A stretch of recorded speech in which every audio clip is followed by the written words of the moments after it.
अगर आप भी अपने बच्चे का बर्थ सर्टिफिकेट बनाना चाहते हैं तो आप 2026 के अंदर आप ऑनलाइन ही अप्लाई करके बर्थ सर्टिफिकेट को बना सकते हैं। घर बैठे ही बहुत ही आसानी से, कहीं भी जाने की आपको कोई भी आवश्यकता नहीं है। जन्म प्रमाण पत्र बनाने के लिए 2 कंडीशन होता है। पहला कंडीशन तो ये है कि अगर आपके बच्चे का उम्र जो है 0 से लेकर 21 दिन का है तो इस कंडीशन में आपको कोई भी एफिडेविट देने की आवश्यकता नहीं है। आपका जो काम है वो आधार कार्ड से ही हो जाएगा। माता पिता का आधार कार्ड से आपका जो जन्म प्रमाण पत्र है वो बन जाएगा। लेकिन अगर आपके बच्चे का उम्र जो है 21 दिन से प्लस हो गया है तो इस कंडीशन में आपको जो है एक शपथ पत्र बनाना होगा, कोर्ट से एफिडेविट बनवाना होगा। उसके बाद आपको ऑनलाइन ही अप्लाई करना होगा, घर बैठे, कहीं भी जाने की ज़रूरत नहीं है। सो आज की इस वीडियो में मैं आपको दिखाने वाला हूं कि अब 2026 में आप जन्म प्रमाण पत्र के लिए किस प्रकार से ऑनलाइन ही अप्लाई कर सकते हैं और किस प्रकार से बनने के बाद उसे डाउनलोड कर सकते हैं। तो चलिए वीडियो को शुरू करते हैं। वीडियो शुरू करने से पहले वीडियो थोड़ा सा भी अच्छा लगे तो वीडियो को जरूर से लाइक कर दिया करिए, और अगर हमारे चैनल पर नए हैं तो चैनल को सब्सक्राइब करके बेल आइकन ऑन कर लीजिए। इससे आने वाले सभी इन्फॉर्मेटिव वीडियोस के नोटिफिकेशन सबसे पहले आप तक पहुंचे। जन्म प्रमाण पत्र को बनाने के लिए आपको इस पोर्टल पे आना होगा। इसका लिंक हमने वीडियो के डिस्क्रिप्शन बॉक्स में डाल दिया है। जब उस लिंक पे क्लिक करेंगे तो आपके सामने में जो ये वेबसाइट है वो आ जाएगा। जब इस वेबसाइट पे आएंगे ना तो आपके सामने में कुछ इस प्रकार का इंटरफेस देखने के लिए मिलेगा। यहाँ पे एक ऑप्शन दिखेगा आपको ऊपर में एरो का निशान वाला, सिंपली इस पे क्लिक करेंगे।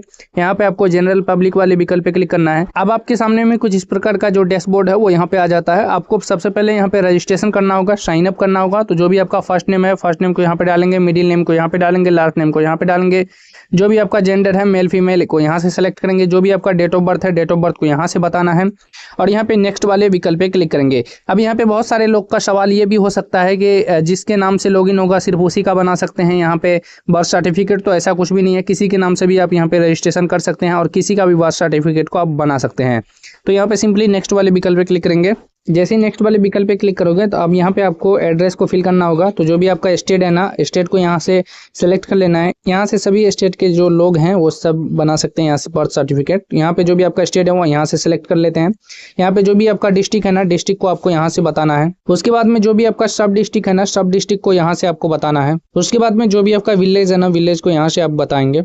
उसके बाद में यहाँ पे आप बताएंगे आप विलेज में रहते हैं या फिर टाउन में, तो हम यहाँ पे विलेज को सिलेक्ट कर लेते हैं। उसके बाद में जो भी आपका विलेज का नाम है ना, विलेज का नाम को यहाँ पे आपको बताना है। उसके बाद में जो भी आपका पिन कोड है, पिन कोड को यहाँ पे आपको फिल कर देना है। जो भी आपका बिल्डिंग नेम है तो उसको यहाँ पे बता देना है, या फिर बिल्डिंग नंबर को, हाउस नंबर को यहाँ पे आपको बताना है। स्ट्रीट नेम को यहाँ पे बताना है, लोकेलिटी पोस्ट ऑफिस का नाम को यहाँ पे बताना है और नेक्स्ट वाले विकल्प पे क्लिक करना है। जैसे ही आप नेक्स्ट वाले विकल्प पे क्लिक करोगे तो अब यहाँ पे आपको आधार कार्ड की जो भी डिटेल्स है वो यहाँ पे फिल करनी होगी। जैसे कि आपका जो भी आधार कार्ड नंबर है उसको यहाँ पे फिल करेंगे।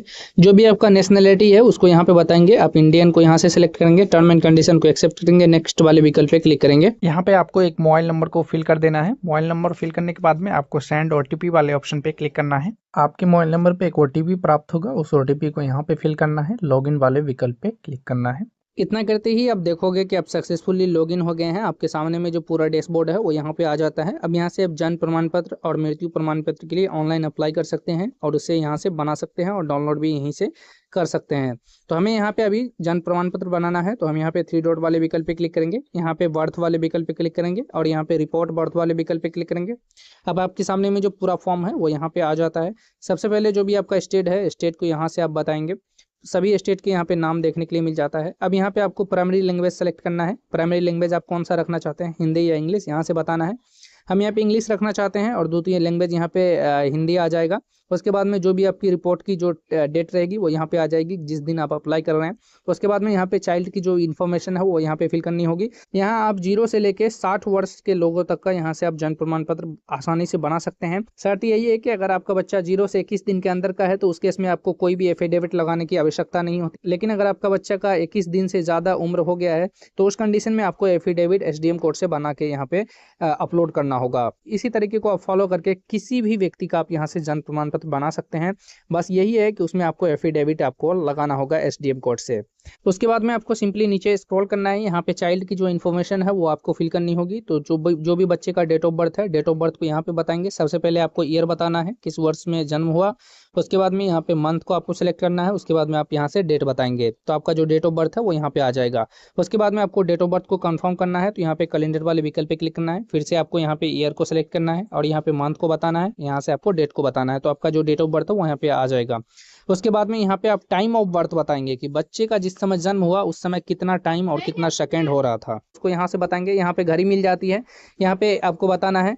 और यहाँ से AM और यहाँ पे PM को आप सेलेक्ट कर सकते हैं। उसके बाद में ओके वाले विकल्प पे क्लिक करेंगे तो यहाँ पे आ जाएगा। उसके बाद में यहाँ पे आप लिंग बताएंगे जिसका भी आप जन्म प्रमाण पत्र बना रहे हैं, वो महिला है या फिर पुरुष, यहाँ से आपको सेलेक्ट करना है। अगर बच्चे के पास आधार कार्ड है तो यहाँ पे आधार वाले विकल्प पे क्लिक करेंगे और यहाँ पे आधार को सेलेक्ट करेंगे, आधार कार्ड का नंबर डालेंगे। लेकिन अगर आधार कार्ड नहीं है तो इसको आपको सेलेक्ट नहीं करना है, ये इसको छोड़ देना है। उसके बाद में आपको नीचे स्क्रॉल करना है। यहाँ पे यदि आपने बच्चा का कोई नाम रखा हुआ है तो यहाँ पे आप नाम डालेंगे, यहाँ पे फर्स्ट नेम को डालेंगे, हिंदी में ऑटोमेटिक यहाँ पे कन्वर्ट हो जाएगा। अगर कुछ भी मिस्टेक रहेगा तो आप गूगल इन्फो टूल के मदद से आप इसे सही कर सकते हैं हिंदी में।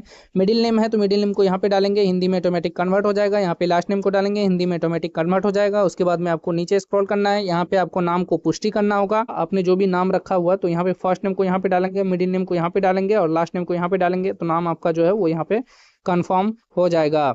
उसके बाद में आपको नीचे स्क्रॉल करना है, यहाँ पे आपको फादर्स की इन्फॉर्मेशन फिल करनी होगी। जैसे कि आपका जो भी फादर्स है उसका फर्स्ट नेम को यहाँ पे डालेंगे, हिंदी में ऑटोमेटिक कन्वर्ट हो जाएगा। मिडिल नेम है तो मिडिल नेम को यहाँ पे डालेंगे, हिंदी में ऑटोमेटिक कन्वर्ट हो जाएगा। यहाँ पे लास्ट नेम को यहाँ पे बताना है, हिंदी में ऑटोमेटिक कन्वर्ट हो जाएगा। जो भी आपका फादर्स है उसका मोबाइल नंबर को यहाँ पे आपको फिल कर देना है, फादर्स का ईमेल आईडी को यहाँ पे फिल कर देना है, फादर्स का आधार नंबर को यहाँ पे आपको फिल कर देना है। उसके बाद में मदर्स की इन्फॉर्मेशन यहाँ पे फिल करनी होगी। मदर्स का फर्स्ट नेम को यहाँ पे डालेंगे, यहाँ पे हिंदी में ऑटोमेटिक कन्वर्ट हो जाएगा। यहाँ पे मिडिल नेम डालेंगे, हिंदी में ऑटोमेटिक कन्वर्ट हो जाएगा। यहाँ पे लास्ट नेम को डालेंगे, हिंदी में ऑटोमेटिक कन्वर्ट हो जाएगा। यहाँ पे मोबाइल नंबर मदर्स का डालेंगे और यहाँ पे मदर्स का ईमेल आईडी को डालना है और यहाँ पे आपको आधार नंबर मदर्स का डाल देना है। उसके बाद में नीचे स्क्रॉल करेंगे, यहाँ पे आप बताएंगे बच्चे के जन्म के समय माता पिता का जो पता है वो कहाँ था, इंडिया में था या इंडिया से बाहर था। अगर इंडिया में था तो ऊपर वाले विकल्प को सिलेक्ट करेंगे। अगर इंडिया से बाहर रहते थे तो यहाँ पे आपको ओवरसीज इंडिया को सेलेक्ट करना है, लेकिन हमारे केस में इंडिया को हम यहाँ पे सेलेक्ट करेंगे। उसके बाद में जो भी स्टेट में जन्म हुआ था उसको यहाँ से आप बताएंगे। उसके बाद में यहाँ से आपको जिला बताना है। जिला सेलेक्ट करने के बाद में आपको यहाँ से सब डिस्ट्रिक्ट को बताना है। उसके बाद में आपको यहाँ पे सेलेक्ट करना है कि आप शहर में रहते हैं कि आप ग्राम पंचायत में रहते हैं, तो यहाँ पे आपको बताना है। उसके बाद में आपका जो भी विलेज है, विलेज का नाम को यहाँ पे आप बताएंगे। विलेज का नाम को फिल करने के बाद में जो भी आपका पिन कोड है, पिन कोड को यहाँ पे आपको फिल कर देना है। जो भी आपका बिल्डिंग नंबर है उसको यहाँ पे बताएंगे, हिंदी में ऑटोमेटिक कन्वर्ट हो जाएगा। जो भी आपका हाउस नंबर है उसको यहाँ पे बताएंगे। उसके बाद में जो भी स्ट्रीट नेम को यहाँ पे बताना है, यहाँ पे हिंदी में ऑटोमेटिक कन्वर्ट हो जाएगा। लोकेलिटी पोस्ट ऑफिस का नाम को यहाँ पे बताना है, हिंदी में ऑटोमेटिक कन्वर्ट हो जाएगा। अगर आपको एड्रेस फिल करने में कोई भी तरह की दिक्कत हो रही है तो आप आधार कार्ड को देख करके सेम फिल यहाँ पे कर सकते हैं। उसके बाद में नीचे स्क्रॉल करेंगे, यहाँ पे पूछा जा रहा है कि परमानेंट एड्रेस ऑफ पेरेंट्स, यानी कि माता पिता का जो अस्थायी पता है, क्या माता पिता का अस्थायी पता वही है जो बच्चे के जन्म के समय था। यानी जो भी आपने डिटेल्स अभी फिल की है एड्रेस, क्या वही एड्रेस था जिस समय बच्चे का जन्म हुआ माता पिता का, तो आपको यस करना है। अगर वो एड्रेस नहीं था तो आपको नो करना है और यहाँ पे आपको एड्रेस को फिल करना है। हमारे केस में एड्रेस सेम था तो हम यहाँ पे यस वाले विकल्प पे क्लिक करेंगे।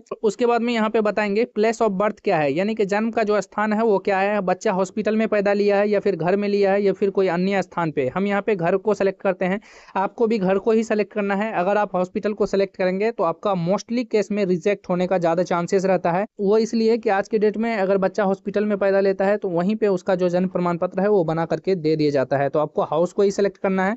उसके बाद में आपको नीचे स्क्रॉल करना है। उसके बाद में यहाँ पे नीचे स्क्रॉल करेंगे, यहाँ पे पूछेगा आपसे क्या जन्म का स्थान तथा बच्चे के जन्म के समय माता पिता का पता समान है, तो यहाँ पे आपको क्लिक करना है। तो यहाँ पे जो भी आपकी पूरी इन्फॉर्मेशन है वो यहाँ पे आ जाती है। अगर आप इसको अनचेक करेंगे तो आपको यहाँ पे पूरी इन्फॉर्मेशन फिल करना होगा। अब यहाँ पे आपको रजिस्ट्रेशन यूनिट को सिलेक्ट करना होगा, तो सिलेक्ट रजिस्ट्रेशन यूनिट वाले विकल्प पे क्लिक करेंगे। अब ये रजिस्ट्रेशन यूनिट क्या होता है, रजिस्ट्रेशन यूनिट उसे कहते हैं जहाँ से आपका जो बर्थ सर्टिफिकेट है वो जारी किया जाएगा। जहाँ पे यानी कि आप जब फॉर्म फिल करेंगे तो उसके पास ये फॉर्म जाएगा, वहीं से वो अप्रूव करेगा, उसी को कहा जाता है रजिस्ट्रेशन यूनिट। तो पहले जो रजिस्ट्रेशन यूनिट था वो ब्लॉक में था, अभी ब्लॉक से हटा करके अभी हर एक पंचायत में कर दिया गया है। और आपके सब डिस्ट्रिक्ट में जो हॉस्पिटल होते हैं वहाँ पे भी रजिस्ट्रेशन यूनिट है, वहाँ से भी जो बर्थ सर्टिफिकेट है वो बनाया जाता है। तो हमें यहाँ पे ग्राम पंचायत वाला जो विकल्प है इसको सेलेक्ट करना है। उसके बाद में यहाँ पे सेव एज ड्राफ्ट पे क्लिक करना है, तो आपकी जो भी डिटेल्स है वो यहाँ पे सेव हो जाएगी। उसके बाद नेक्स्ट वाले विकल्प पे क्लिक करेंगे। अब यहाँ पे जैसे ही नेक्स्ट वाले विकल्प पे क्लिक करेंगे तो आप यहाँ पे देखेंगे कि आपका जो स्टेप 1 है वो यहाँ पे कंप्लीट हो गया है। अब स्टेप 2 को आपको फॉलो करना होगा। उसके बाद में आपको नीचे स्क्रॉल करना है। अब यहाँ पे एक ऑप्शन दिखेगा बच्चे के जन्म के समय माता पिता का जो एड्रेस है उसको यहाँ पे कॉपी करें, तो इस पे टिक वाले विकल्प पे क्लिक करेंगे चेक बॉक्स पे, तो आपका जो एड्रेस है वो यहाँ पे सेम आ जाएगा।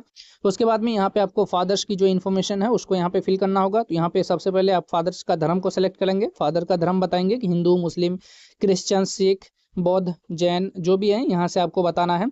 उसके बाद में यहाँ पे फादर्स का जो एजुकेशन लेवल है वो यहाँ पे बताएंगे। तो यहाँ पे आपको एजुकेशन लेवल को है यहाँ से आपको सेलेक्ट कर लेना है। उसके बाद में फादर्स का ऑक्यूपेशन बताएंगे कि ये फादर्स जो है वो काम क्या करते हैं, उसको यहाँ से बताएंगे। उसके बाद में आपको मदर्स इन्फॉर्मेशन बताना होगा, मदर्स का यहाँ पे धर्म बताएंगे। उसके बाद में यहाँ पे मदर्स का जो एजुकेशन है वो यहाँ पे आपको सेलेक्ट कर लेना है। उसके बाद मदर्स का जो ऑक्यूपेशन है वो यहाँ पे बताएंगे।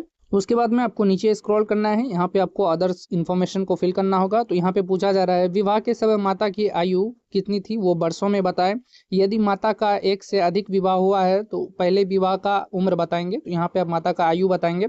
उसके बाद में आप यहाँ पे बताएंगे इस संतान के समय माता की जो आयु है वो कितनी है, यानी कि जब ये बच्चा पैदा हुआ उस समय माता की जो आयु है वो यहाँ पे बताएंगे।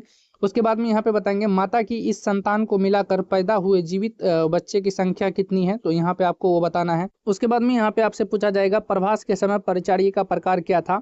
तो यहाँ पे आप बताएंगे कि यानी कि किसके माध्यम से डिलीवरी करवाया गया था, नर्स के माध्यम से डिलीवरी करवाया गया था या फिर डॉक्टर के माध्यम से। तो यहाँ पे आप बताएंगे। हमारे केस में हम यहाँ पे अगर अन्य के माध्यम से करवाया गया तो यहाँ पे रिश्तेदार अन्य को सेलेक्ट कर लेना है। उसके बाद में मेथड ऑफ डिलीवरी बताएंगे। तो इसमें आपको स्वाभाविक को सेलेक्ट कर लेना है, नॉर्मल को। उसके बाद में नीचे स्क्रॉल करेंगे। उसके बाद में यहाँ पे जो बच्चे का वजन है वो यहाँ पे आपको बताना है। उसके बाद में यहाँ पे गर्भावस्था की अवधि सप्ताह में बताएंगे, प्रेगनेंसी सप्ताह में यहाँ पे आपको बताना है कि कितने सप्ताह में जो बच्चा है वो पैदा लिया है। उसके बाद में आपको नीचे स्क्रॉल करना है, यहाँ पे आपको सपोर्टिंग डॉक्यूमेंट को अपलोड करना होगा जो कि यहाँ पे जेपीजी या फिर पीएनजी या फिर पीडीएफ फॉर्मेट में होना चाहिए और 8 MB से कम होना चाहिए। और आपका जो डॉक्यूमेंट है वो एड्रेस प्रूफ होना चाहिए, एड्रेस प्रूफ। तो यहाँ पे डॉक्यूमेंट टैब वाले विकल्प पे क्लिक करेंगे। यहाँ पे बहुत सारे विकल्प दिए गए हैं जैसे water bill, gas bill, telephone bill. Government का कोई आईडी कार्ड है वो यहाँ पे दे सकते हैं, सेंट्रल गवर्नमेंट या स्टेट गवर्नमेंट का कोई आईडी कार्ड वो यहाँ पे दे सकते हैं, वोटर कार्ड आप लगा सकते हैं। ये कोई जरूरी नहीं है कि ये बच्चे का ही होना चाहिए, आप उनके पिता का भी यहाँ पे आप लगा सकते हैं। और यहाँ पे बैंक पासबुक भी आप लगा सकते हैं। अगर बच्चे का आधार कार्ड है तो वो भी यहाँ पे आप लगा सकते हैं। यहाँ पे मैरिज सर्टिफिकेट का यूज़ कर सकते हैं, फैमिली आईडी कार्ड का यहाँ पे यूज़ कर सकते हैं, आधार कार्ड का यूज़ कर सकते हैं, ड्राइविंग लाइसेंस, पासपोर्ट, बहुत सारे विकल्प हैं। इस लिस्ट में से कोई भी एक डॉक्यूमेंट आपको लगाना है। हम यहाँ पे आधार कार्ड लगाने वाले हैं तो हम यहाँ पे आधार कार्ड को सिलेक्ट कर लेते हैं और यहाँ पे ब्राउज एंड अपलोड वाले विकल्प पे क्लिक करेंगे। यहाँ पे मीडिया में जाएंगे, जहाँ पे भी आपका डॉक्यूमेंट रखा हुआ है सेलेक्ट करके ओपन करेंगे। जैसे ही सिलेक्ट करके ओपन करेंगे तो यहाँ पे अपलोड हो जाएगा और कुछ इस प्रकार से आपका जो भी डॉक्यूमेंट आपने अपलोड किया है वो यहाँ पे देखने के लिए मिल जाता है और यहाँ पे आपका जो ग्रीन टिक है वो यहाँ पे लग जाएगा। उसके बाद में और भी डॉक्यूमेंट्स को यहाँ पे अपलोड करना होगा। नीचे स्क्रॉल करेंगे, यहाँ पे ऑर्डर आपको अपलोड करना होगा, यानी जो आपको कोर्ट से ऑर्डर बनाना पड़ेगा। ये बात मैंने पहले ही बताया था कि अगर आपका बच्चा 21 दिन से कम उम्र का है तो उस कंडीशन में आपको कोई भी एफिडेविट लगाने की आवश्यकता नहीं है, आपका सिर्फ आधार कार्ड से बन जाएगा।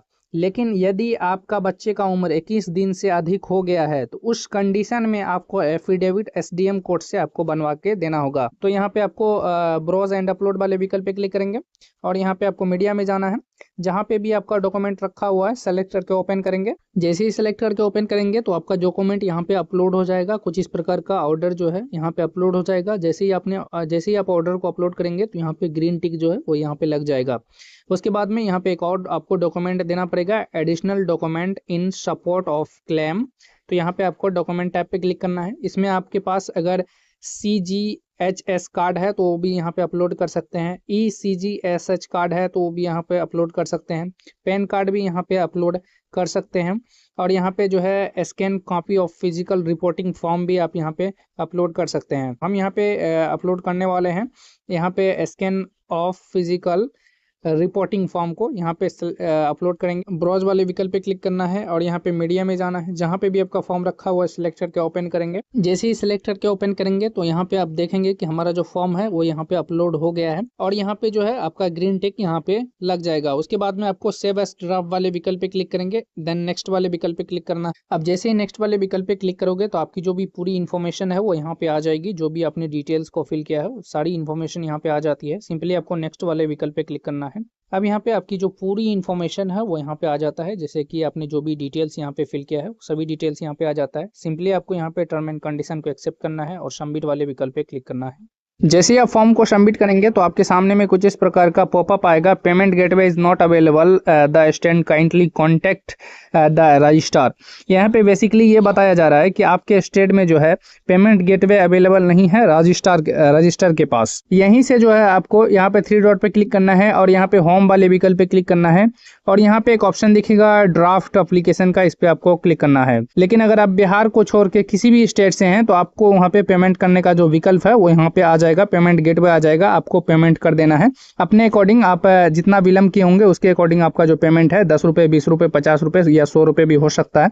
तो पेमेंट करेंगे तो आपका जो सक्सेसफुली अप्लाई हो जाएगा। जैसे ही आपका फॉर्म अप्लाई हो जाएगा तो यहाँ पे सेल्फ रिपोर्ट एप्लीकेशन में आपका जो फॉर्म है वो यहाँ पे दिखेगा और यहीं पे सेल्फ रिपोर्ट एप्लीकेशन में जब क्लिक करेंगे ना तो यहीं पे आपका जो फॉर्म है वो दिखेगा, स्टेटस भी दिखेगा और वहीं पे आपको डाउनलोड बटन देखने के लिए मिल जाएगा जन्म प्रमाण पत्र को। आशा करते हैं ये वीडियो आपको काफ़ी पसंद आया होगा। अगर वीडियो पसंद आया हो तो वीडियो को लाइक करिए, अपने फ्रेंड्स के साथ शेयर करिए और अगर आपके मन में कोई कन्फ्यूजन है तो नीचे कॉमेंट करके पूछ सकते हैं।